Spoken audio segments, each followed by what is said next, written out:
It was before anyone could ollie up to a big rail like that, and those guys were like up on top, and they just caveman do it. Fuck that! I'd rather ollie onto it. No, me too. I say it's so sketchy. Yeah, I never caveman because I thought that was scarier. To me, was running and jumping. It's like I think it was a high rail. I don't really know. I just okay. remember Stacey telling me about it after the fact. He's like, those guys were up there like saying prayers.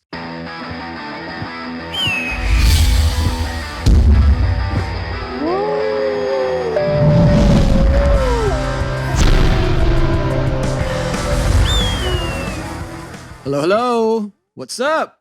howdy. Welcome. I'm not doing the imitation thing. I'm not doing it either. We're not doing it. I'm me and you're you. We let it go. Yeah. We are usually here. Impersonate each other. Oh, really? It's really bad. It's really bad. Okay. Can we impersonate Steve Saiz? Oh, hey, I'm Steve Saiz. We're talking to him for 5 minutes. It's just man. Don't feel bad. It's just an American accent. Oh, That's yeah. That's my Tony Hawk too, just so you know. Yeah, that's my Mike anyone. McGill. That's Anyone my American. fucking everybody. That's not how you sound, Steve. It's all right. Yeah, right. I sound worse, actually. You sound worse, actually. No, Oh, I can't my do God. it. Worse. Work at it. Welcome, Steve Saiz, Hello, guys. legendary street skater, Bones Brigade member. We did extensive tours together with Ray He's a Barbee. street Yes. skater?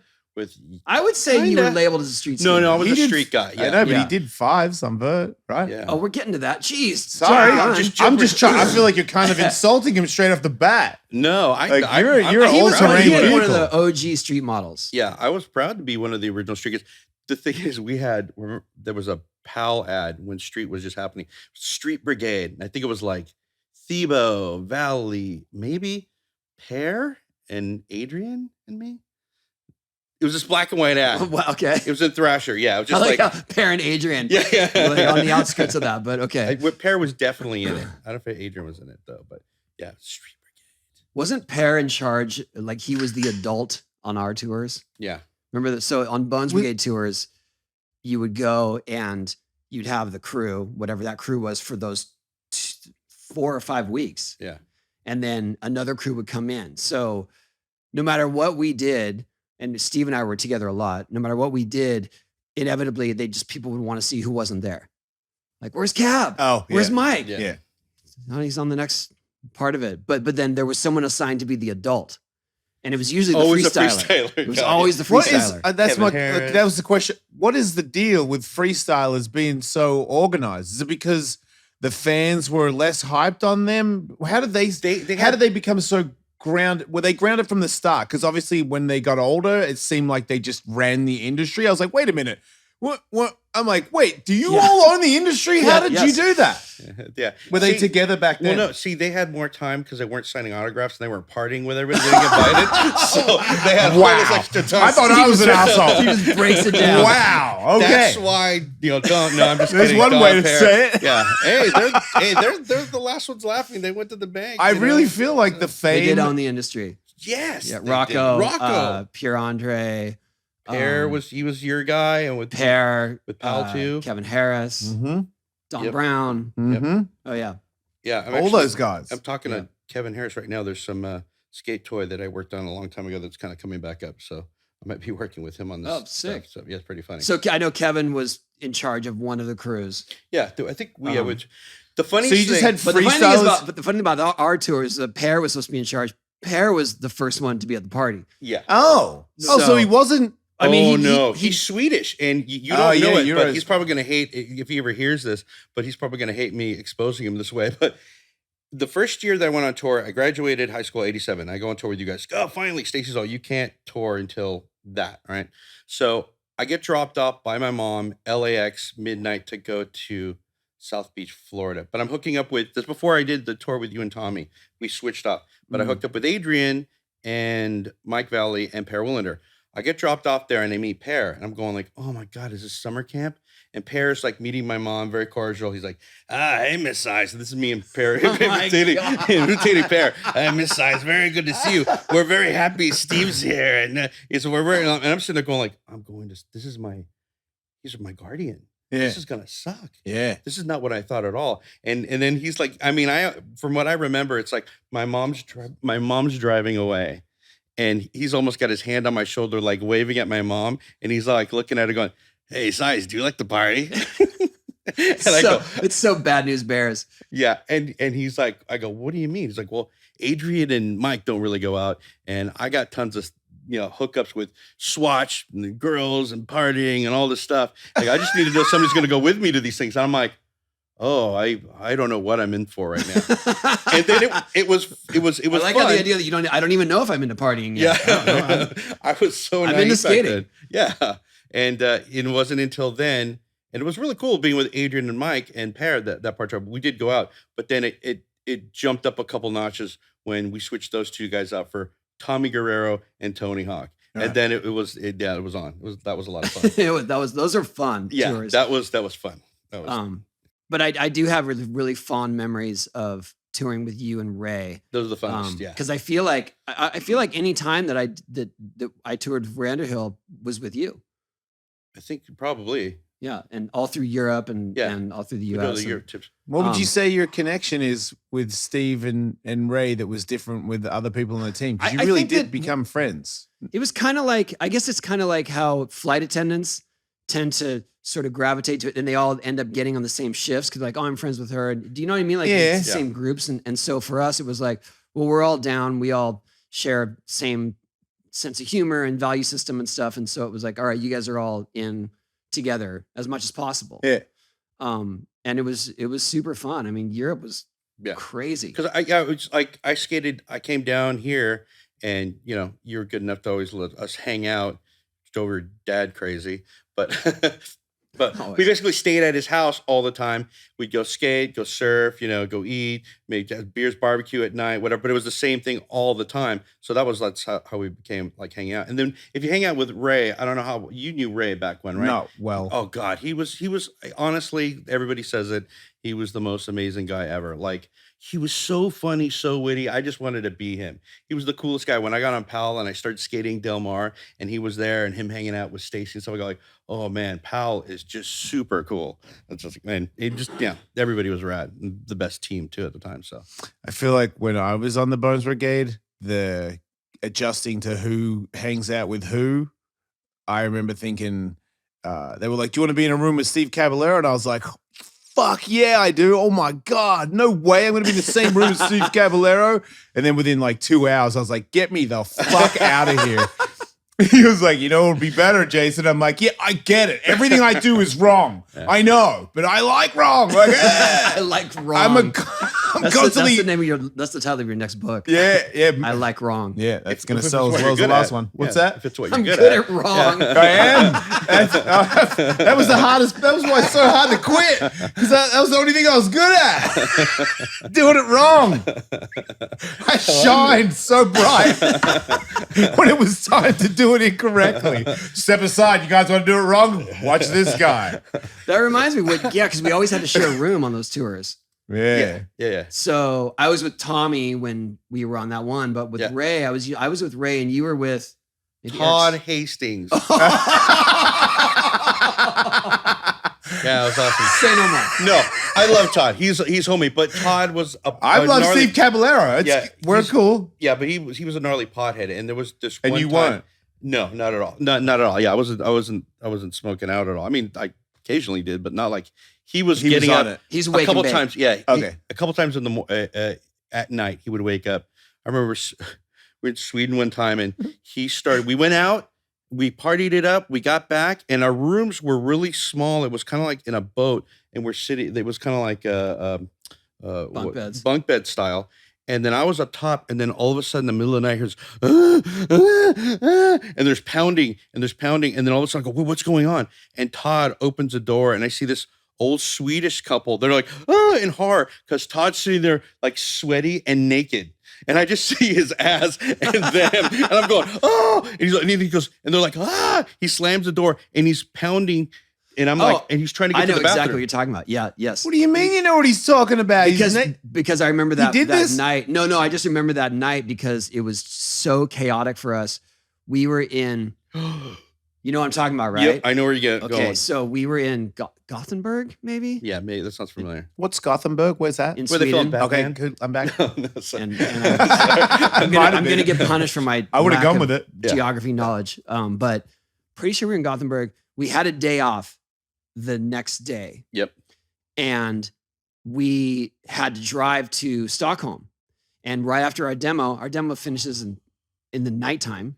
Yeah. And the dude that was we did 3 taking us demos around that day. Do you remember? We did. You know, some people would smash in. Sorry to interrupt. Oh yes, yeah. We were super exhausted. We were because hoard out so hard on those tours. Yeah, this was the worst one because sometimes they have you one demo, they take you to another one by surprise. This guy took us to another one, and it was like a street contest. And then Tony, being the main guy, he's like the poster boy all over all the stuff. So you show up, and you can't just go, "Oh, see you later, guys. We're not going to do this." Because they'll be like, No, "Oh, yeah. that's what it's 3 like." demos. Yeah. But we were at the that's- yeah. mercy of the distributor. Yeah. All right. Whatever he had planned, they wasn't telling us about. We're just in the car and going. Yeah. And then at the time, the distributor distributors. was we had this super long drive. I want to say it was some like 6 to 8 hours. Yeah. And he's like, "Okay, we're heading to Stockholm now." I go, "What are you talking about?" He's like, "Well, I want to get home. I want to go see my family."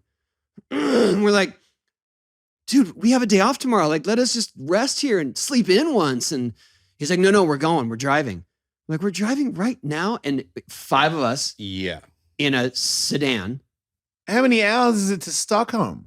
Like it was like 8 hours. Oh, fuck off. And then he kept falling asleep. At the wheel. Yeah. And then you guys were like, "Hey, you're falling asleep." No, it gets worse. So then Way worse. and I don't even know what city it was in between Gothenburg and Stockholm. And I have to verify that. I saw countryside because I saw this much of the view out of the window. Yeah. Because remember, we had literally, as small as we were, with 5 people, we had these like Airwalk or Thrasher bags. Yeah, but those 3 of big them. ass duffel bags that were so we're just so you were putting just them crowded up in and trying to bags. sleep on Literally, them. there's no room. Like Ray, I think it was you, Ray, and me.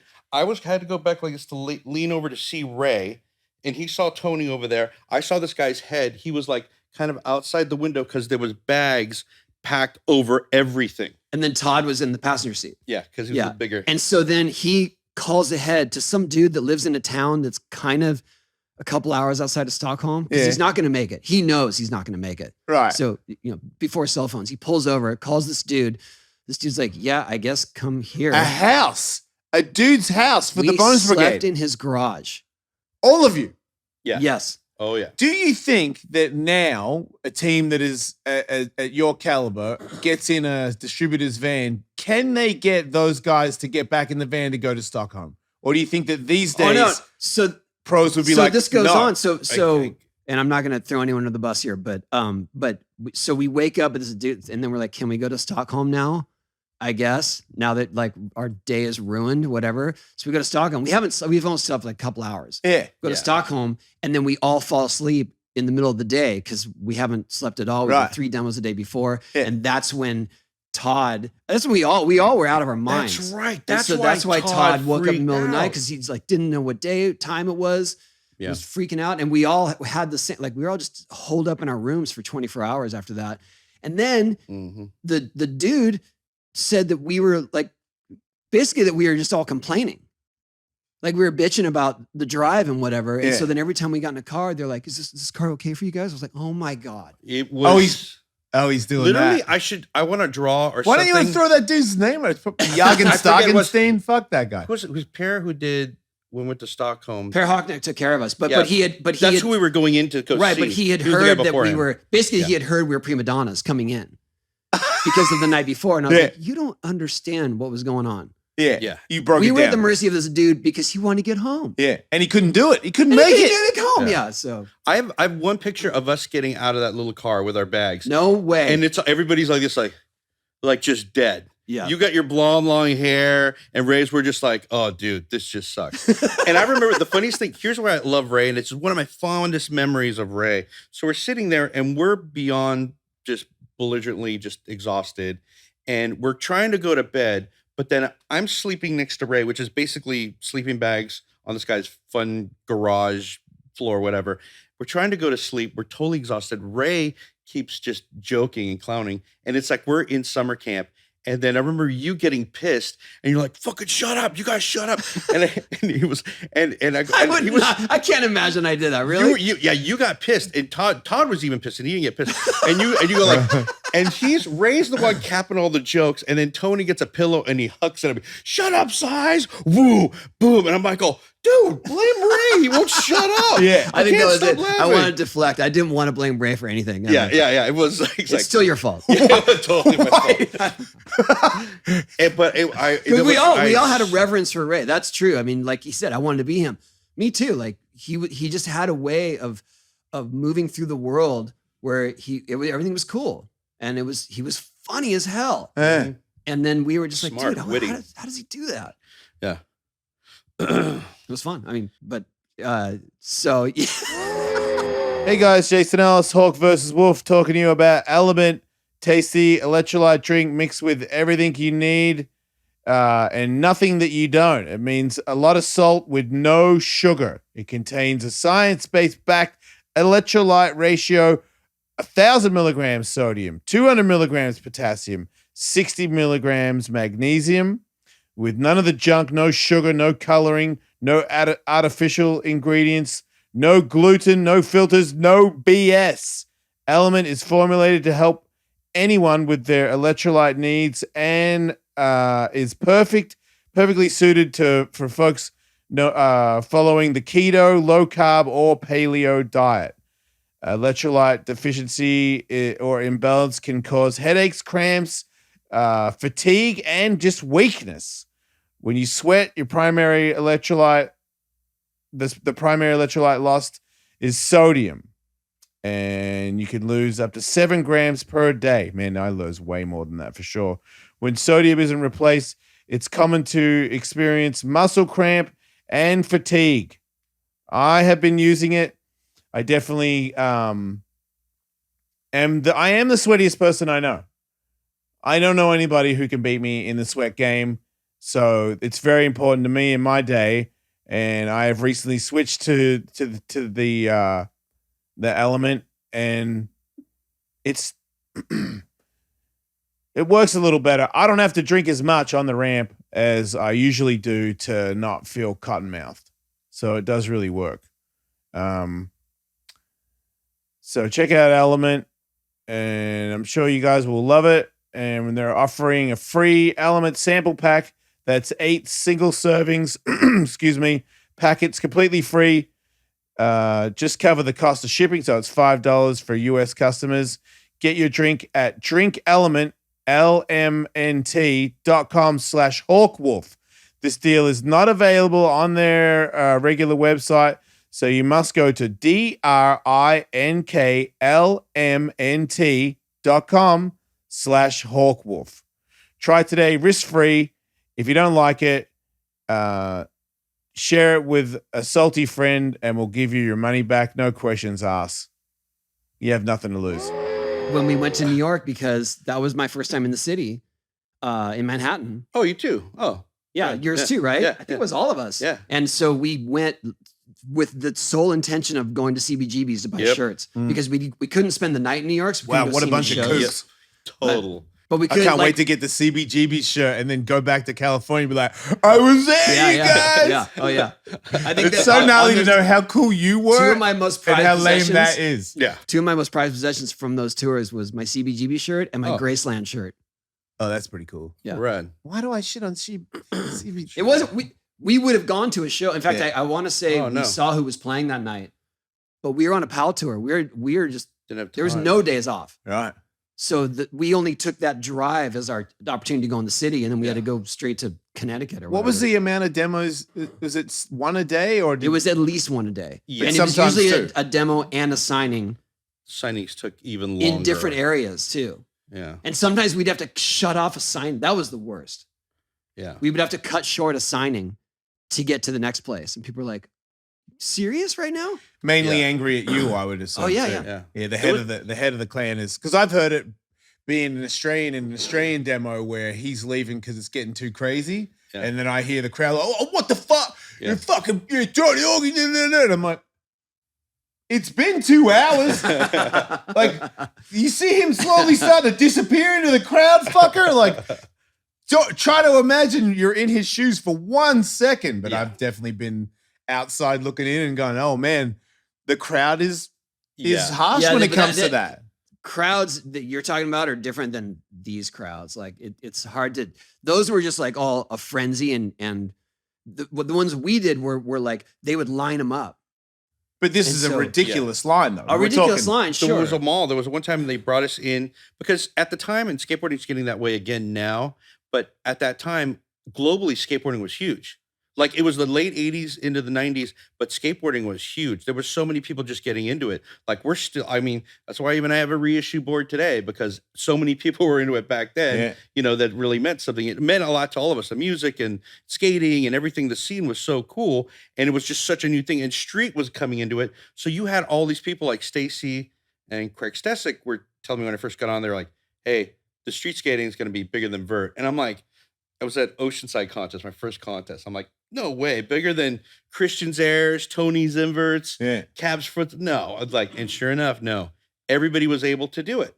Had you skated vert before you were officially on the Bones Brigade, or did you get on a mission? No. When did you decide to get pretty serious about it? Because I remember at one point I was like, okay, 540s, that's no joke. You know what I mean? Like, I know you got your I know you could do a ton of spine shit in the 90s where I was like, okay, I can't do that, but it's not vert. And then seeing video of you doing like decent high airs and then into 540s, I'm like, dude, that's a fucking vert. That's a vert, dude. Were you always that good at vert? I started skating like Lakewood Skate Park. We built our own ramps, right? I'm going to kick you next time you back off in the mic, all right? That's it. Final I'm going to warning. put this thing. Do you have any duct tape? We'll fix the problem. Put it to my. Just do the. I'll do that. There you go. Go. Is this close Go, enough for Steve. our Sorry, viewers? you're on the mic. Sorry. So what were we talking about? Vert, your skills. So where did they come from? Lakewood Skate Park started there. I built our own vert ramps. I always loved vert. I always skated vert, and then street kind of came about through that. And then at that time, like when we skated, and Tony in Amsterdam, he made his first Stealthfish 540, and he was trying it a couple times. I was like, I thought everything came to him in one session. He's like, no, I've been working at this. And I got motivated to go, I got to try to flip. So I tried to spin in the Amsterdam ramp, a couple demos later, and then I was never spun before. In Germany. No, I tried it like once or twice on my ramp, really bad. But it was basically going up on my ramp and just jumping off my board, spinning around, not really trying. Tucking the shoulders. But this time I was trying to grab my board. I was able to grab my board. So I did legitimately trying.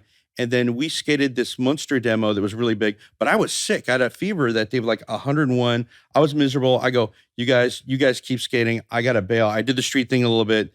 I jumped on this. Yeah, I mean, that's the other thing is if it was like Munster, we basically had to do 2 demos.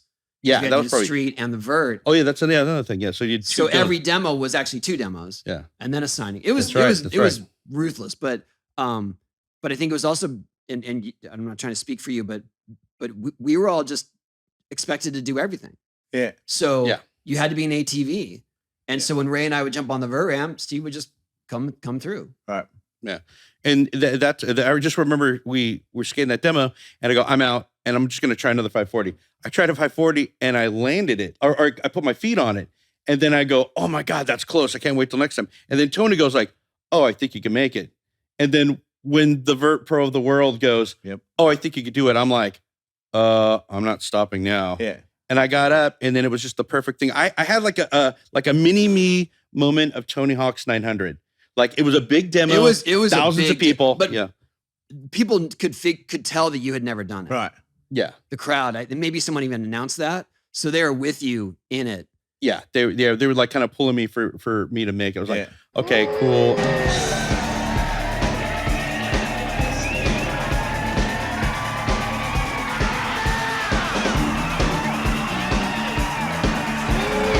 Perfect window for you to make that trick. Yeah. And then Tony was like, "Oh, do it." And then he did it. And I'm like, "Oh crap! I rolled away from this. Awesome." Yeah. And one of the raddest things too, because I mean, I was a street guy, and when I came back to the States, I was so stoked. I saw Matt Hensley somewhere, and he was like, "Dude," and he skated vert too a little bit back then. He's like, "Dude, you did a 5. That was awesome." He was like, "You're one of us, and you did a proper 5." And I was like, "You did a McTwist." I mean, he really, flipped it too. Yeah, he flipped it, then grabbed Weddle. Like it was proper. It wasn't just like a 540, but it was. I feel like that was the most exciting part of the tour for sure. Yeah, that for me it was. I mean, my whole life after that, it's just been downhill. That's when you peaked. That's it. Booster Germany, Well, sir. 1989. And then to here now. This is pretty good. This is pretty cool. After this, I don't know. I don't think I got another 30 years in me. So, come on. Do you remember we would be so bored? I don't even know if we can use this, but whatever. We would be so bored in the van, and we had those Paul Peralta Summer Tour Bones Brigade 1990 stickers. Oh, it was 1990. That was when you did 89. 89. Okay, but the next year we did the van tour. Wasn't it? Was it 90? Oh no, it was 89, and that was the year because the stickers bringing us all back. Because this is probably won't be in the. We gotta. We'll Do you want to start the whole story? I'll start the sticker story. Yes, go I'll ahead. start the sticker story, and I think. All right, this is bugging me for years. Actually, well, What it's not the bugging me. fuck is going all on? I right, have the photo. Okay, so we're making too much of a Oh big no, deal no, about it. I got Go the ahead. picture of the sticker that I made. Oh, you do? I brought it. Okay. I got the Polaroid of it. You're not going to be able to show it. You're going to have to bleep out what it actually said. It will. So You should come on my show and show it. yeah, all right. Fine. We'll show it. We built it up too much. Yeah, but anyway, so it's a Texas demo, and it was a bunch of us were there. Tony, Cab, Lance, Ray Barbee. It was a 7-foot, like almost mini ramp, vert ramp. Did a demo there, and then some of us were going on tour. When and let me just explain. That was when the tours would cross over. So we have our crew Yeah. and that crew, and like we were starting and they were ending, but we would cross over on one demo. And I think do we have we had the mini ramp at that point? Yeah, I think so, yeah. Okay, the mini. So I think it was a huge truck I was tour on that thing. We had roadies and stuff. So all right, so anyway, so afterwards we do the demo, and we go to like some Pizza Hut, and then some kids and guys started riding on our van. You know, we're like, oh crap, George is gonna freak out. This one guy rode on the back of the van, and he was like very poignant, very like you could write. He's like, hey, thank you guys. It means a lot. We never see you guys skate this area. He said something good about everything. Now, here's the thing. He said something nice about me in the thing, too. He was like, oh, you did this, and Tony did this, and other. And then he was like, thank you very much, you know, Jimmy Johnson or whatever. And he goes, and he's all, P.S., by the way, Steve Saiz sucks moose cocks. I forgot that's where it came from. Oh man, that's And there were fucked up. the whole van was just He tagged. Yeah. He Well, thanked The whole van got everybody. tagged. this is the beginning of it. This is the He beginning of thanked it. everybody in the Yeah, note. he So thanks thankful that you everybody. remember Thank that. you. He was like, Yes. okay, no, I Oh, remember yeah, this. I remember. we're going with this. Yeah, I go. It was so it was so funny. So afterwards, and I'm going like this, and then Todd and Tony are laughing their asses off a little bit more than everybody else. More than years everybody later. else. It makes it so Yeah, much funnier. You fucking assholes. It's hilarious. So it's great. Yeah, but it's not. Yeah, He's not supposed to laugh. And him and Todd Hastings both I'm together. laughing 'cause I know. Oh, I know Because you know some- Todd I'm doesn't also mind laughing- somebody's misery, you know what I mean? Oh, yeah. But he's not Kind of like you. He's not- We're on your level. I've changed. Oh yeah. But back then, fuck yeah, I would have been Yeah. laughing at that. Oh. But No, now, no, it's I'd be like, because oh, man. I know what unfolds. It's afterwards. hilarious, but it's hilarious.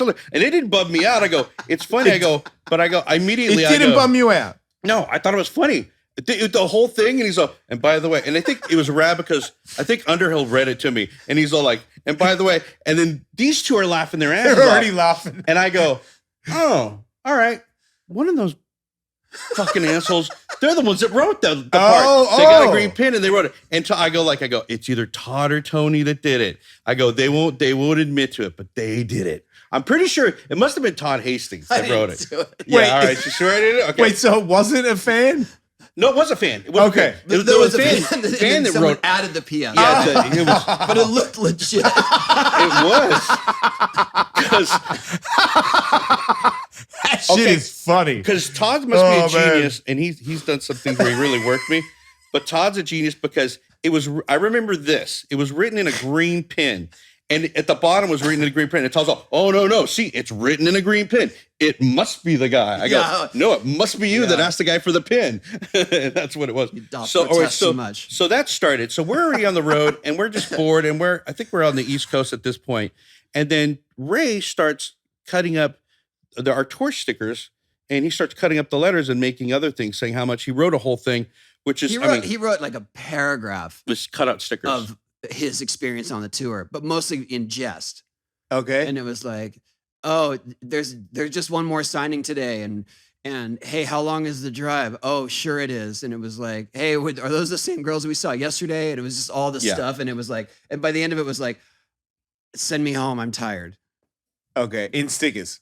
In stickers, cutting out all these letters. The letters are like this big, so he's like, we're cutting them out and stuff. So that became our thing. We're just an alphabet soup, and stickering it up on the upholstery of the van, so it's just there for whoever's coming. The next guys are coming in. So now you just texted me about this just recently. So that other sticker and you have a photo of. So now I swear to God, I did not make that sticker. Ray did.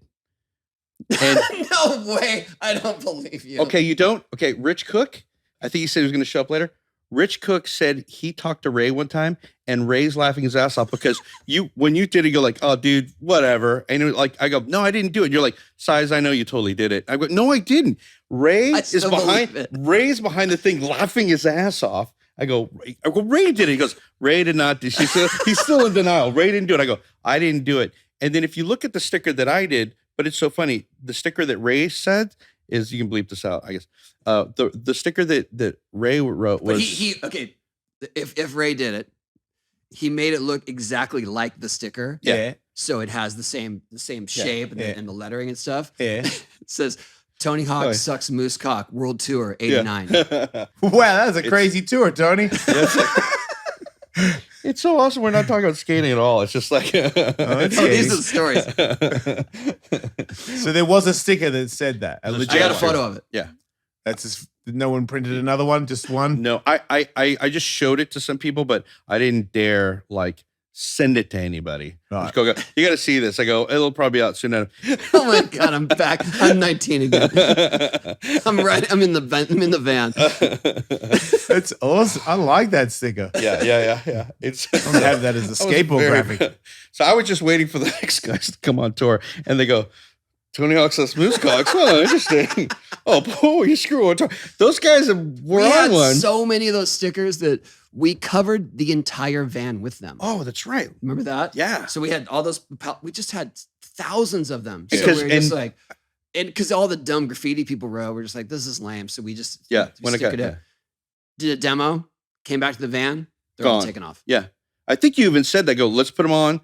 They're going to take them right off. They're just going to take the them. fans just came and were like, oh, free stickers. Yeah. Oh. And I was I like, guess what? George freaked out too. Like they got pictures back. They're riding on the van. I go, no, it's actually cool. And it became this thing in the magazine. We had a couple articles about it, and everybody riding. The beginning of it was really cool because everybody wrote really cool things. You know, the moose cocks, and all that stuff. Yeah, and then it got progressively worse. Yeah, then when it was covered up, then people started using spray cans and they were tagging it, and then it got dumb. Yeah. But the beginning of it People was on the really cool. team were spray painting the inside of the van? No. No, Oh, just fans. Yeah. Oh. Yeah. Someone put a big on the back doors. Someone just spray painted shred across it, but they misspelled it. Oh, so man. it's SREAD. So Maybe that that was became our me. thing Yeah. on the tour. Like, you guys shreed. Oh yeah, that's right. Let's shreed. Let's go. We're shreeding. The Shreed van. And I remember so Tony and I started. It was kind of cool because the street stuff. So we started mixing up some of the obstacles, and there was this bent handrail thing, long rails into a fun box. So we kind of started playing around with stuff. And I remember there was one where I set up a ramp, and it was this long rail to the fun box. So I was doing this Smith Feeble over across it or something. But I was going really fast, and then Todd's on the microphone, and I'd already thought the sticker thing had already passed by a couple of weeks. It's like last week on tour, and he's all, "Come on, everybody, let's get Saiz. Let's give him the whole woo." That's why they call him the Moose. And he got the whole crowd shouting at me like, "Woo," as I'm going over this thing, and I go, "This is funny." Ray used to say that every time that you would show up. He'd like, "Oh, really? Like, here comes Saiz." Yeah. And I never knew what that was. And it was because, and I was just going like, You suck moose cocks. yeah, it's like moose cocks. That's the sound when you get intimate with a moose. Right. The moose. That's makes a happy sound. moose, That's a everybody. happy moose. You get a happy moose. That would have been an awesome name for a trick. The happy moose. Oh. But it was hilarious. my And I was God. the only thing when I was doing it, and I started laughing, but I go, my only fear was like, oh, this is really funny right now, but I hope this doesn't really stick. Yeah. Like everywhere I go, everybody's Fair like, enough. here comes the moose. And they don't know I what think it is. started and ended with Ray. Yeah. So great. Wow. So, what are you up to these days? What's the moose up to these days? Oh man, I shouldn't have brought it up. No. Oh, Well, Tony, I have a moose farm now. Actually, I was inspired. I live in Alaska, and I have this colony of mooses. They're all really happy. I've gotten really good. I shouldn't admit to that. So now I do motion graphics. Actually, Ray Underhill, thanks. He got my graphic career kind of started when I worked with him at Gullwing. So along the years, graphic design, worked at, as an art director at DC Shoes, and now I've gotten into motion graphics. Like I was doing stuff for that show Bar Rescue, like all their motion graphic stuff. Oh, but now I'm doing a lot you're more. legit. Yeah. Yeah. If you're on the Bar Rescue. That's legit. Yeah. And so I've been doing that, but now it's been getting more into doing more art show stuff, and along with my paintings, and I do these featherboard stuff, and that's kind of been going. And like, yes, so there's going to be a couple good shows coming up. What's a featherboard? His graphic. Oh. Well, no. So you don't actually license the PAL graphic. Oh no. Oh no, not at all. Never. Oh no. Oh no. So you. Oh no. My featherboard thing is totally different because part Comanche, and my board was a Comanche shield. The totem pole thing wasn't really supposed to be there, but they did that. Appropriation. But yeah. They were just like, we're going to keep it in there. But I kind of just was with some of my art shows, just kind of with the mentality I had of like, well, I always wanted to try to help promote skate parks on native reservation lands, Mhm. and I started carving out these boards that look like feathers. You ever seen them? Oh, I have seen that. Yeah. Sorry. I thought you were just saying featherboard. Like that's sort of the. Oh, no. And actually that's, so I brought you guys a gift because all the years you let me stay over at your house, whether you want them here or not, and skate in your place. I loved it. And stuff. So We had a blast. I made you a little something.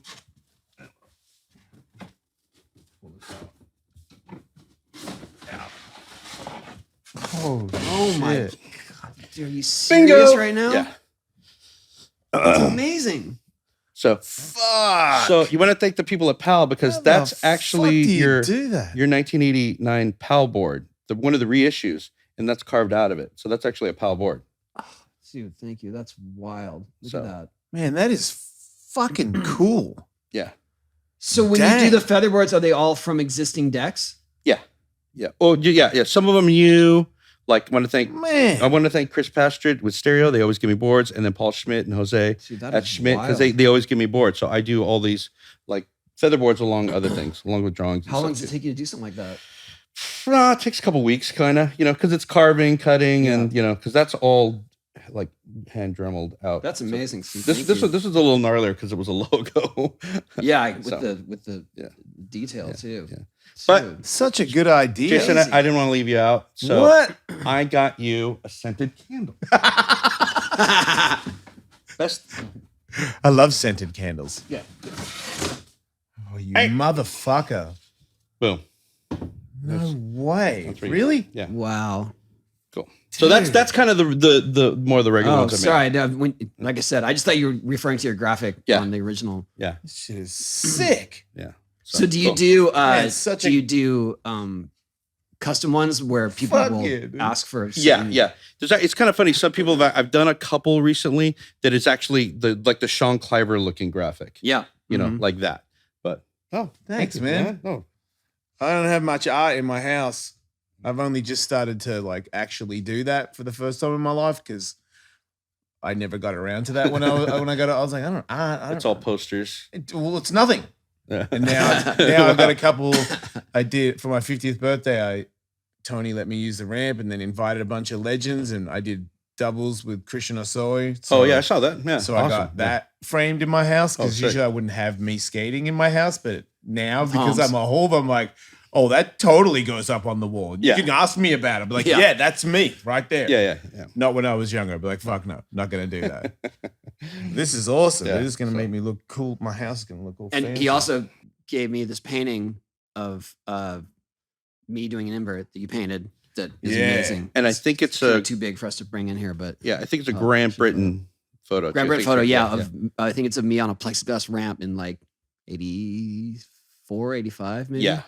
Crazy. Yeah. So I love the pictures of you doing inverts. Like I have some drawings of you doing inverts at Upland. Like when you were just a little kid, Oh, skinny, yeah. doing like on that one wall in the The square flat wall. wall, yeah. Oh yeah, That was the those wall. are so awesome. that was Yeah. my wall for tricks. yeah. Did you skate Upland, right? Yeah, skated up with a couple contests. Yeah.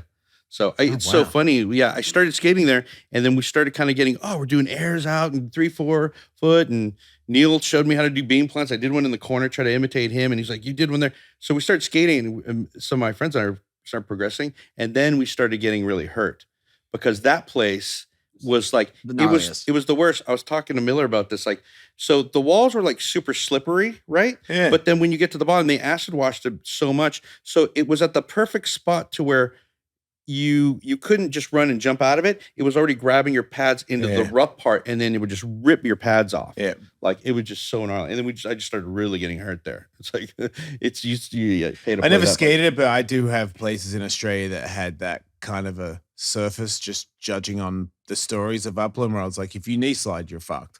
Yeah. Like there's certain places in Well, because Australia. it's right when you start to slide and you think you're in the clear is when you hit the rough spot. The bit that you Yeah. really needed it to And slide. then Yeah. you just rip it Yeah. off. Just gnarly. That's crazy. Neil taught you bean plans. That's a badge of honor. Yeah.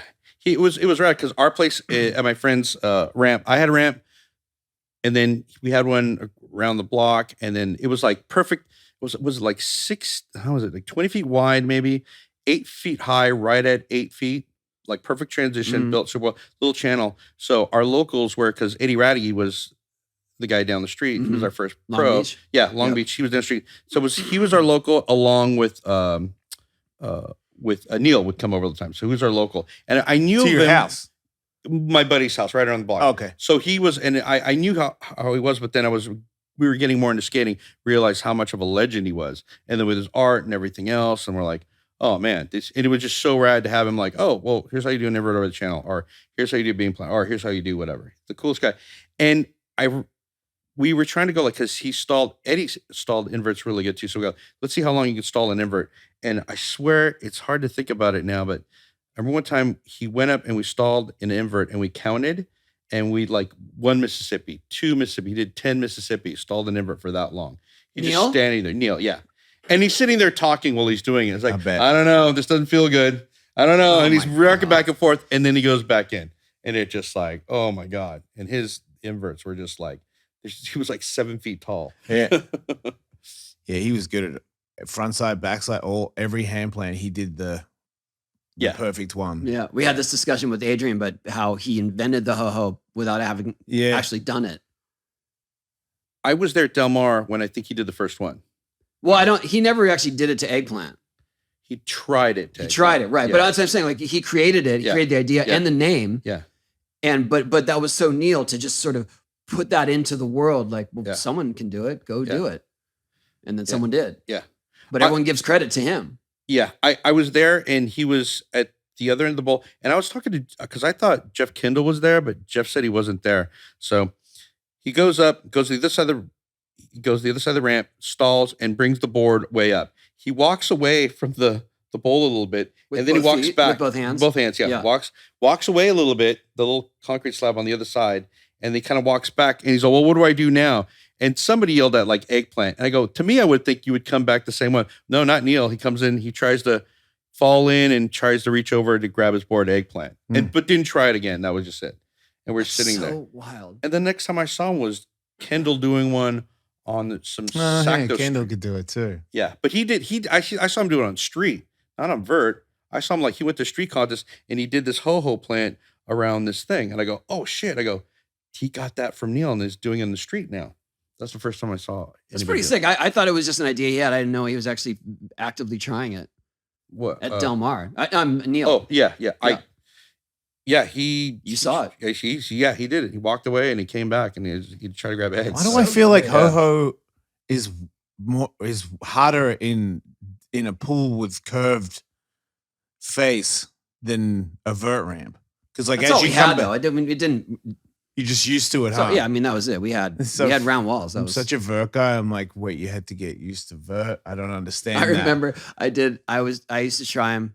I couldn't stand there with both hands. Mhm. Like I never had that balance or the strength. And so one time I didn't invert and let go and I touched the coping and I went back. And I was Totally like, counts. I did, That counts. I would call that. Yeah.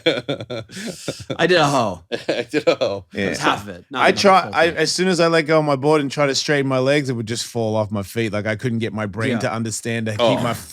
my foot perfectly flat. I was like, I'm too busy trying to stay in a handstand, Oh, I didn't bother with. and I was never going to grab an egg on the way in. I had no intention of that at all. That sounds so terribly Yeah, bad. that doesn't make sense to me at all. But you could tell Steve Saiz was one of those people that was standing on his hands like you stand on your feet. Like he was like, "Oh, once I'm here, I'm just kicking back." No, no. But no, I was terrible at street plants and all that. I skated with I kind of didn't want to try hose after I saw this. Skating with Mark Gonzalez in Costa Mesa. It was this Vaughn's curb. I think it was Costa Mesa or Newport. This long curb, whatever. So we're skating it, and then Mark we're goofing around after skating it, and he wants to try. He's like, oh, what's popular right now? Almost like the Madonna thing. Yeah, But he's like, oh wait, what's popular right now? Like, oh, Egyptian. I could do an Egyptian plant.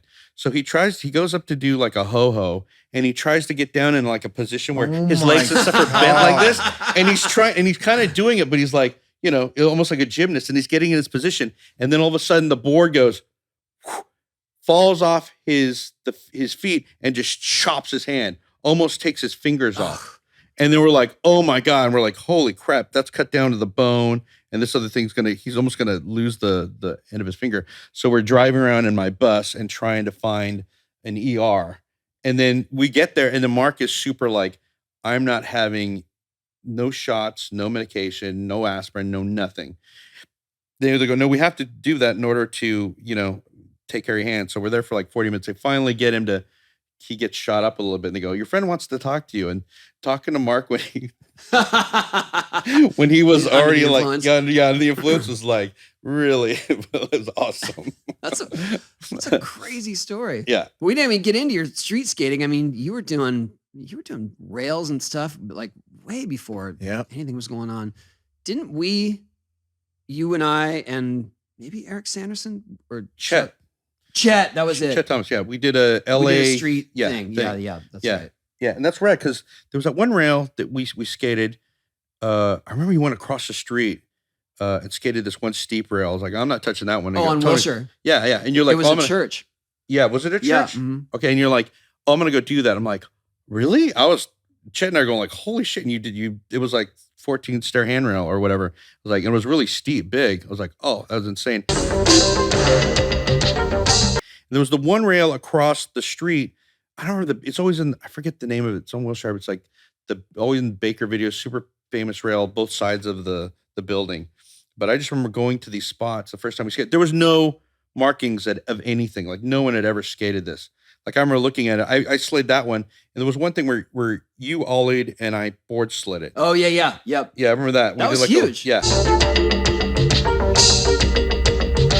That was like, and I just remember like looking at that stuff. That became a famous photo. But is that Jaquan maybe? Is that where the ledge is that everyone skates? No. On Wilshire? No. I don't know. No, I'm not an LA dude. Yeah. But I should know where that is, but it's like those are the spots I just go, oh, crap. But it's like Stacey took us to places. Like interesting thing about like handrail stuff. So Mark was telling me about, all right, handrail skating, come up, skate with me and Nadas. And I was skating with him at Huntington. I go, well, you guys are doing handrails? I go, bullshit. And then he takes me over to Huntington by the pier, and there's this long rails. Like, we're doing handrails like this. I go, you can't do no. I go, no, whatever, Mark. So the next day I go to Santa Ana, and I go with bunch of these guys in the Santa Ana courthouse thing, and I ollied over and I go, oh, wait, maybe I can do it. I put my board to the side, start doing it. Later that week, I go shoot some photos with Stacey.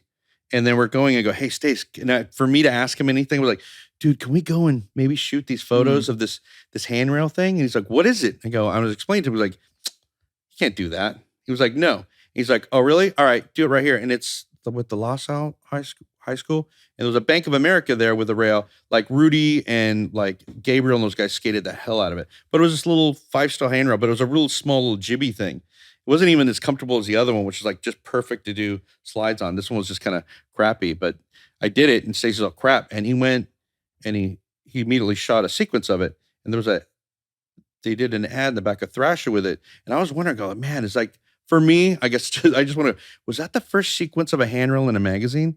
Because it was like one of those things where it said like it was a pal ad that just said this is what plastics are for, and it was that thing. So you're using rails? Yeah, totally using rails. Yeah, totally using rails. I think I had Using rails on hand. How dangerous! With no nose on your board as well. Yeah. I feel like back then that shape of a board and doing handrails was not a good combination. Sure, when you're pro, you should understand that your front foot shouldn't go over. But when I look at them now and I'm like, ollie up on this. You know what's really cool? Having a nose. Yeah. That comes in handy. We went back. We went, doing those 80s events and going back to that shape. I kept sliding my foot past the nose on every trick. Oh. It was so hard to contain it. Yeah. Because you're used to use. That's what we had. We worked with what we had. And remember, like, I remember going to your house and like, I think you were sanding off. We skated for Airwalk, and those shoes when you first got them, they sucked because the bottom was so slippery. You almost had to like rough up the bottom. So Spike, when I had shot at that one handrail once, I did frontside board side. So, Sin, the old team manager, rest in peace. Yep. Yeah. He actually goes, oh, well, let's go reshoot that photo. I'm like, no, it's good because of the photo. He's like, these are the new shoes. So we get the shoes. I meet with Spike here, put these shoes on, literally, and I go do a frontside board side. I'm already warmed up with other shoes, but I put those on. Yeah. I do frontside board side, and my front foot just goes whoosh, and I just go, I hit the rail, taintly perfect. Yeah. Look, mom, no hands. Oh man, it was one of those things you go, whoop, and then you're like, clenching, and no one can touch you. You're like, oh, sorry. I was like, oh my God. And then when the ad came out, you went back to it. Yeah, well, we did it. We got the photo of it. They used it, but I go, the other one was so much better because it looks like I'm on it and doing it, and this one's like you're like, it looks like you're just touching and going. Because I was totally afraid of it at that point. How wild is that? Like one of the first front boards, Spike Jonze is shooting it. Yeah, that's some history right there. Yeah. At this point, the who did the first? Julian had already had that photo of doing the first frontside board side that I ever saw. On a rail. On a rail. Yeah. I'm just saying like one of the first. Yeah. Back then, yeah. I know. There's a whole. Oh yeah. There's a whole population of people that are like, that was the first NBG. No, I'm just saying. Yeah. Steve was in the groove. Yeah, that's all I'm saying. Yeah. That was back then. Yeah. But it's so funny though. But street skating was so insane back then because there was so much. It was so open to, so many different things. Thank God I didn't come up in this era of what they're doing now. I can't even imagine some kid trying to come up, be a pro, even vert or street, but like street. Oh, you got to hit this like 18-foot rail. Like you better do a flip into it. Yeah. You better, and not only just make it, but make it clean. Yeah. Be proper. It's crazy. It's like, no. I remember that day. With Chet when we shot the street section. I don't know what video that was. I want to say it was 8 maybe, or propaganda or something. 8 or 9 or 12. Yeah. Whatever. But there was one of those sidewalk. It was like made a little jump ramp because it was so damaged from earthquake or something. Yeah. And Chet was trying double kick flips. Or were you? No, I did like a no comply weird varial thing, which I was really stoked that I even made it that day. But it was just one no comply thing. But I remember, so Chet was trying double kick flips, and he was trying it for a while, and that was the moment I think that I knew that this is what skate videos is you're just trying something over him, you get it once, and Stacey was not having it. What do you mean not He's having like, we it? got to move on, we got to keep going. Because he took too long. Because it took too long. Yeah. Is he using film at the time? I think when he shot with us wasn't film. Yeah, but he had his idea of what we were going to accomplish in the day. So I understood that, but also there was a part of me that was like, but wait, this is what it's about. Like doing the super hard stuff that you're only going to make once. Yeah. He put it in the video and everyone goes, holy shit. Yeah. The first time he used film actually was ban this. Was public domain, our black and white sequence with Ray. The famous Ray doing the no comply all thing. no He said comply that's stuff, that's the first time he ever used it. There's some footage in there I still want to see. Like I was like, oh my God, that I was lucky enough. Guy Mariano and Rudy and those guys had said they'd seen it, and there was like, there's so much other footage in there that just like big rail stuff that back then I was like, it's there, it exists. But Stacey was like, well, it didn't show up so well. I'm like, because when those that guys video, they did caveman, huge rails in those that guys video. are so It was before anyone could ollie up to a big rail like that, and Yeah. those guys were like up on top, and they just caveman do it. Fuck that. Yeah. I'd rather ollie onto it. No, me too. It sounds so sketchy. Yeah, I never caveman because I thought that was scarier to me. Was running and jumping. I was like, I think it was a high rail. I don't really know. I Oh, just okay. remember Stacey telling me about it after the fact. He's like, those guys were up there like saying prayers. no, But yeah, sometimes he would get stuff, and because the footage was not that great, it didn't matter about the trick. a little bit. I think sometimes that happened because he was trying. I understood what Stacey was doing. He was trying to tell a story, make this great film or movie, and then also not knowing what things were. Yeah, I mean, he was. You know? That was a big task for him. Was trying to figure out which footage works best together, and then we would all just end up complaining. Like, Yeah. you missed that one trick. And he's like, it's always that one trick with you Yeah. guys. Like, Yeah, dude, I've been Well, yeah. living this video for Yeah. weeks and months. Yeah. But he did a good job. yeah. He would always say like, yeah, you guys are just a bunch of prima donnas. I heard about. Yeah. I heard about that Swedish trip. You guys are a bunch of babies. You guys can't even take a car ride. Freaking He didn't say wussies. that. For the record, No, I know. he didn't say that. He didn't say that. Okay, sorry. It's a good one. I like the embellishment though. That was good. That was totally believable. I was like, man, that guy's hard to deal with, huh? No, he'd been on our side. No. I mean, if Todd was on our side, then Pal Peralta was on our side. Do you remember this? Because like when we have a day off, then we're going out, we're having food, we're getting some drinks, we're getting some beer. That was the story. And then I think it was you that started it in the room. You go like, you know what? How late is it? How late is it in the States right now? Let's see who will accept our collect calls. I think I'm going to call Stacey Peralta right now. And Nice. we start collecting calls. I think it was you that did it. This one's not going to go in. You can tell. His face. Yeah. It's like, man, maybe we'll cut that bit out. Who invited Steve here? I'm still kind of surprised. Okay. I told him, hey, when he asked me to do this, Yeah. he goes like, hey, we got a podcast thing, whatever. And I just immediately wrote back to him. I go, hey, Tony, I think your phone got hacked. Yeah. No, your Instagram got hacked. That's funny. I did that. I did the same thing when the owner of On It texted me and said, we sold the company. Here's your shares. And I was like, you might have got the wrong Jason. Because I didn't know I owned shares. Oh, really? Yeah. And he was like, no, dude, it's you. I know I'm talking to you. Nice. I was like, fuck. But I remember he's a good friend of mine. But I was like, I think he's got the wrong number. Yeah. For sure. It's a good check. It was awesome. That's No, cool. yeah. That doesn't happen to me very often. So it was really cool. Nice. I think my wife and I cried. That's how good it was. Oh, I awesome. was like, oh my God. Because I don't have any business abilities. And I accidentally did a really good one.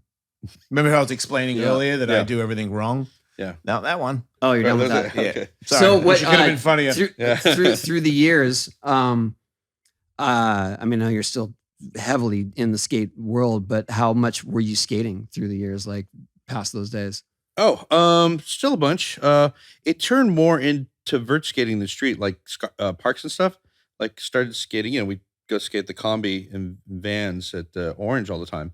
Or when I worked at DC, we're skating that ramp all the time. But it would turn into vert. Vert was way easier. Oh, you were skating on the DC ramp, the one up here in Vista? Oh, Yeah. wow. This is like old area. I was like going, oh, this is by the Armageddon old ramp? Yeah, I skated the XYZ one a bunch, and then I skated the secondary. When they tore that one down, then they rebuilt it. We skated that one all the time. It was like Paul Wisniewski and Owen Nieder, and we skated it after everybody else did because they skated during the day, but we worked at DC. We'd skate in the evenings, so it was super fun. So and then we'd go like once a week. We'd go, go hit up the combi or whatever. Then I moved back up to LA, and it was just mostly skating there. But vert, it was so much gentler on the body. Yeah. Because street, it's like I try to, if I skate like a park that has hips, quarter pipes, that's awesome. And then when you start just, bailing, falling, like curbs, like they're incredibly painful. And I realized over this is like 15 years of skating just vert like that, or parks, thinking, I could still skate straight. I move up to Silver Lake and I start hanging out with my good buddy, like Pastors, Dune. Mhm. And then we go real street skating. We go start skating some curbs. And I realized that's where I started pulling my calf muscle really bad because I hadn't realized that I had lost those pushing muscles. Because when I go to park, you're still dropping in off You a quarter said pipe. you ripped a muscle. Yeah. Is that your back foot? Yeah, my soleus muscle. That's the one that I kind of ripped. I've been ripping it for like 3-4 years over and over and over again. So I'm off and on. And then when I skated with him, that's real skating where you're like, you're sitting, staying still, and then you're pushing off really fast to go hit something. Before it was like me going like, oh, quarter pipe, this, you hit whatever. And it wasn't that hardcore still pushing thing. Like, because when we street skated all day long, it was like 6 to 8 hours a day. You got those skate ollie muscles going. And like you're saying, you're trying to build your The hardest thing for me right now is pushing. I mean, I can't really pump with my leg yet, but if I just put my skateboard down, the faced with the idea that I have to push to get going is like the scariest thing. Yeah. Because of the pain. Because of the pain, and the muscles you use are just so much different than the muscles you use when you're pumping or ollieing and stuff. It's not pushing. Totally different. Yeah. So, but yeah. So, But you're on the mend. Yeah. Well, it's always, it just seems like I'm always back and forth. I'm on, I'm off, I'm on, I'm off.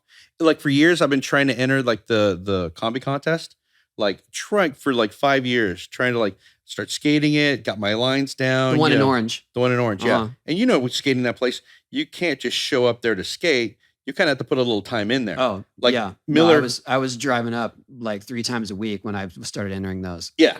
Yeah. And it's the funnest contest, but you have to put your time in. And when you don't, it's just like, oh my God, just you get lost. Yeah. I just always end up getting hurt. Like I was telling you the finger thing when I flipped over in the corner. Oh, you said you did fit 50 through the corner and then went over the deck. Yeah.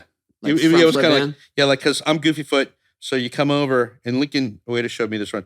Instead of you go from the round over the little hump and you hit the square, you usually hit this corner, but you hit this corner, which is a kind of reverse corner. Oh, like a Peter Hewitt line. He would do it this way kind of that thing. Corner sucks. Yeah. I know it sucks. And I would do 50-50s there and I go, oh, you'd always get up on top and feel really good. Come up and I just went boom and I flipped and I went beyond like an invert, like I flipped over backwards and I couldn't see it, worried about where my board was, wash, and then boom, my fingers like pointing this way. Came out. Oh no, it just bent one way. Yeah, I just dislocated it. I thought I broke it, but just dislocated it. I hadn't skated for a really long time. This is when I was married to my baby mama, and we were bicycling down to the Venice skate park, and my son was probably like 3, like pretty little, and my daughter was about 8 or 10, something like that. Like little people. They were on the back of our bikes. They weren't riding their own bikes. And we got to the skate park, and my wife at the time was like, Daddy used to be one of the better skateboarders in the world. And I was like, easy, mommy. And she's like, why don't you go show him? And I was at Venice. Right, straight into the fire. Yeah, and I'm like, it's not exactly, okay, I'll cruise around a little bit. And I cruise around, get a couple grinds, and I was like, that didn't feel that difficult. Why not grind the other way? Do a 50-50 around the corner. So I go up 50-50 and the board slips out. Oh. And I fell in head first and was like, whoa, sketchy. But what I did not know is my shin hit the coping. And my shin is just open. Oh. So I go to get up and I look and I'm like, you got to be joking me. Like it's a big hole. And then somebody comes and goes, I'll get an ambulance. I'm like, no, you will not. And I just grabbed my t-shirt and put it around it and tied a knot. And I was like, we're going bike riding. Yeah. Like, fuck that. Like, Dad's not ruining it. And then I think I rode for a little bit and the t-shirt started to get real bloody. And my ex-wife was like, we've got to go. And I was like, all right. So then I pedaled back to the parking lot. We can't find our car because we weren't from there. And I'm walking around with the kids and this thing's just bleeding everywhere. And then like my kids are starting to go, Dad, are you okay? And I'm like, yeah, no, I'm fine. No big deal. There's a lot of blood. I'm like, no, it's fine. It's not bad. And the whole time I'm like, it's pretty bad. You're getting lightheaded. Not yet, but oh God. it wasn't that bad, but it looked. Yeah, what are your names again? Yeah. It'll be all right, you guys. You're pushing around a shopping cart, calling it your daughter. Like, Dad, that's not me. He goes, Dad's not feeling good. I remember the whole thing. It wasn't that bad, but I had to drive them home. And then I went to the ER because I'm like, I'm not bringing you guys there. It's going to be a long day. And they had to do the it's happened to me twice where they have to put these plastic forks things Tongs. in the tongs and pull it tight and sew it up. Oh, Yeah, so they sew it up like, there you go, Bob's your uncle, you're good. Okay, see you later. Staph infection from the hospital. Oh my god. That's because you tied your shirt around it. yeah. Oh, wasn't Oh, that? you haven't never connected that? Nah. I was like, fucking hospitals are just full of it. No, it was the first point of contact was probably the dirtiest thing you could have done. Yeah. Oh, Wow. shit. What was some of your, I mean, we're not, this isn't like the podcast for just horror stories, but what were some of your significant injuries? My ACL, it really, my ACL always bugged me. And then that kind of ended my skate career early. It's funny. 2 weeks before I did the 87, the tour when I started going on the road, 2 weeks before I did my first rip of my ACL. And I wasn't even going to skate and go on tour. I go, fuck that. I am totally going on tour. Yeah. So the doctor's, okay, we got you healed up. And so when I went on tour, then I started skating. I was able to do it. But then I would kind of rip it and then I would be off for like 6 months and then on 6 months, off and on. And the last time I did it was YMCA contest. And I've been skating the skate zone like a lot. And like, oh, cool. Like harder tech tricks. And I was really kind of on it. I really wanted to do well at one of those contests. And then in the morning when I get there, start entering, there was this fun box at the rail. I go, okay, if I ollie and just do a lip slide my first run right at the bat, I'll make it the rest of the day. I'll be stoked. Went up, boom, just tired and kind of sitting back seating on the on my thing. So when I try to force and turn my board, I ripped my ACL like one of those. That was just it. And I was just sitting there. They couldn't move me for like 20 minutes. And the thing is, the pain didn't go away. Like usually you go into shock. No, I didn't go into any shock. It was just the most excruciating pain ever.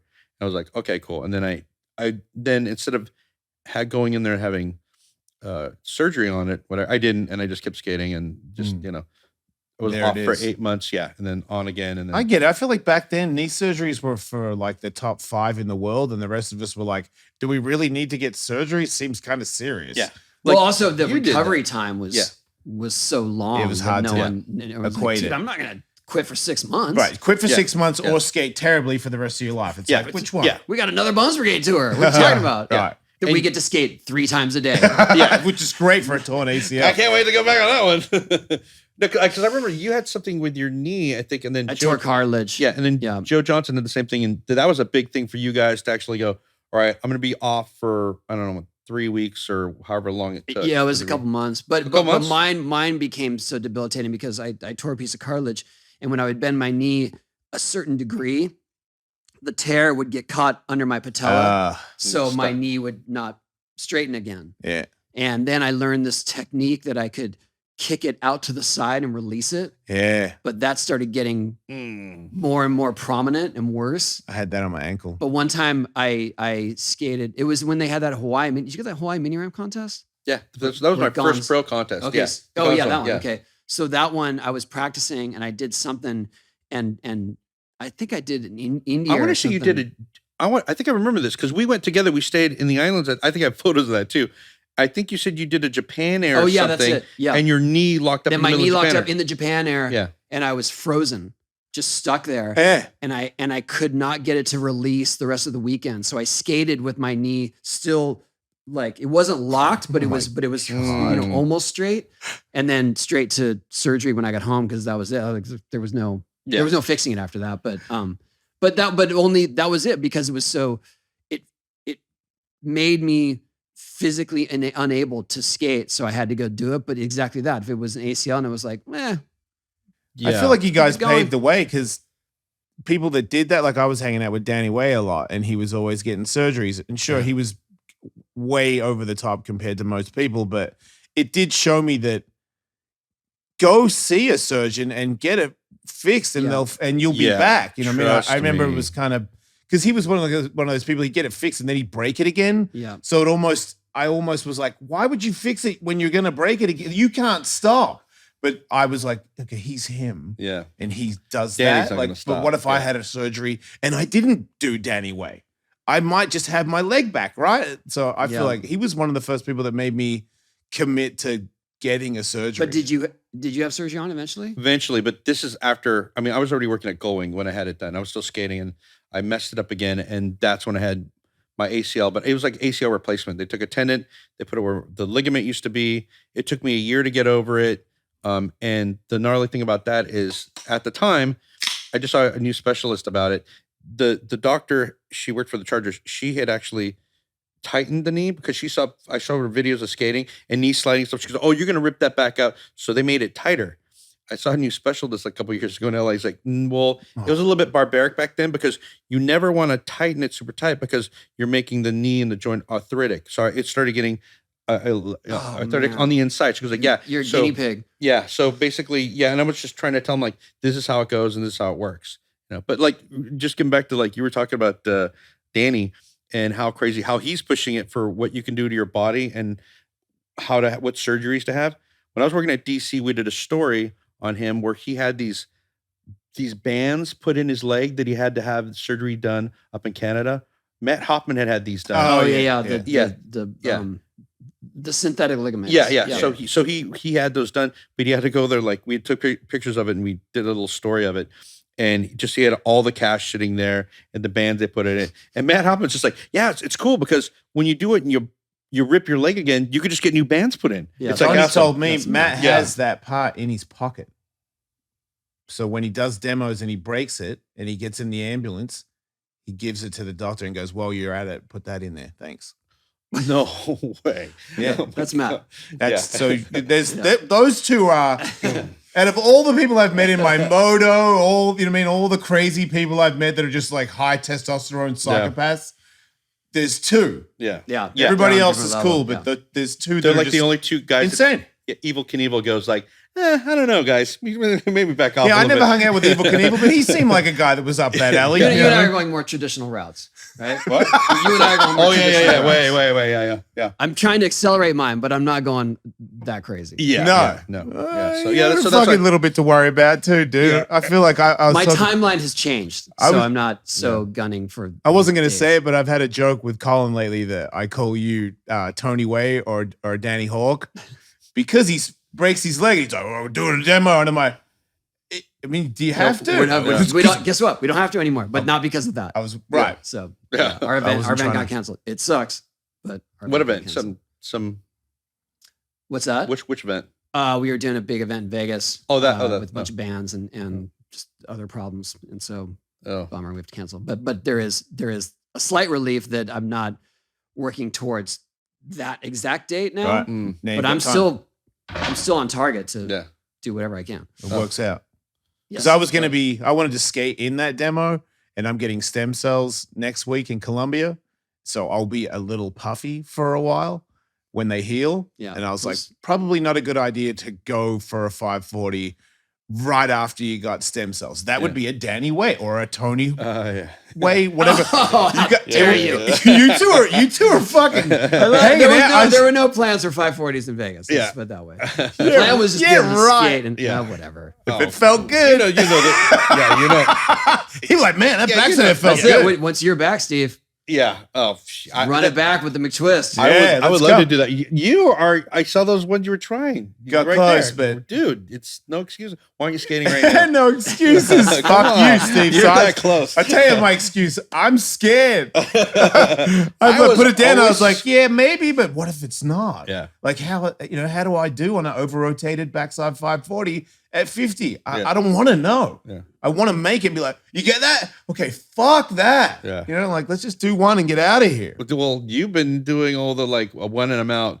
One of the tricks that I guess you're not going to do again, which I was bummed to see, was the one that I always thought I was always blown away from when you were a kid. The finger flip. Oh, backside finger flipper. That just seems like I would just go, wow, this is crazy where skateboarding's going there. You're that tech. I thought that was amazing. What's funny is there was a part of me that was kind of, I was wistful, like, I'm going to let this one go. But at the same time, when I was trying it, it was so hard to do again. Yeah, I saw the clip. It was so hard to catch right. And then when I caught it, I didn't really know if I had it. And so when I finally made it, I was like, yeah, I'm good. We'll let that one go. Yeah. I'm going to go through that one again. I can see like the 900 going away. So what would, if you had a trick that you like, okay, I think I could do this again, but then I'm over it. What would it be? Might be the 540. Might be. I tried it at the GC ramp. We are trying it. It was rad. Miller showed up and he was trying to relearn them again. Oh wow, and his were rad. It's so good. His were great. Yeah. So, but we didn't like same thing. commit He to it. learned a demo. I was there in Portugal. Oh, really? Is that where? Yeah, Oh. first one he ever did. Yeah. Was in a demo. Oh, right. Sick. Did you Same as you. coached him too? Probably. I mean, it was like, you got it. Yeah.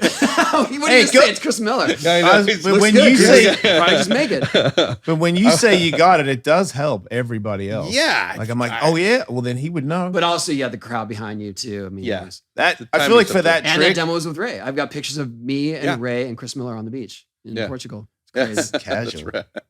Well, Steve, thanks for coming in, sharing stories. Thanks Thank for you the so art, much, man. man. Hey, you're welcome, man. Yeah, So the art's I'm glad amazing. you like The stories it, so, were hilarious and embarrassing. yeah, there's more. You're lucky I didn't get into the Eelskin watch band. Yeah. Oh, that makes sense. I already might get have it. to- Yeah. You know, We might have some blackmail on our hands. Yeah. Oh, there's some blackmail in there. I always thought like I go, I know Tony's written some books, but he doesn't get into the juicy stuff. So I go, if I Hey, really out of need the respect money, for that Ray, book, can we just end this conversation? Yeah. Wow, I want to hear more. We were fun. It was fun. Yeah. All right. So- Thanks, Steve. That was cool. Thanks, guys, man. This is amazing. So, You say the line, like and describe. what do you want to say? Oh, he doesn't want Like to and start. describe.